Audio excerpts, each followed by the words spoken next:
Pregnancy में जिस्म पे फंगस होने के चांसेस काफ़ी ज़्यादा होते हैं, तो वहाँ पे क्या चॉइसेस हैं हमारे पास रह जाती हैं।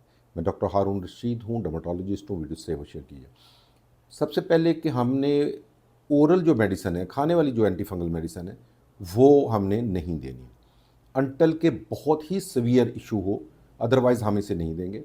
हमारे पास चॉइसेस हैं टर्बिनाफिन लगाने की, उसकी क्रीम लें, माइकोनाजोल का ऑप्शन है, क्लोट्रिमाजोल क्रीम या लोशन का ऑप्शन है, उसके बाद कीटोकोनाजोल, इसकी क्रीम और लोशन दोनों मिलते हैं और ख़ास तौर पे टीनिया वर्सिकुलर में ये बहुत इफ़ेक्टिव है। तो इसमें ये 4 चीज़ें हमारे पास अवेलेबल हैं।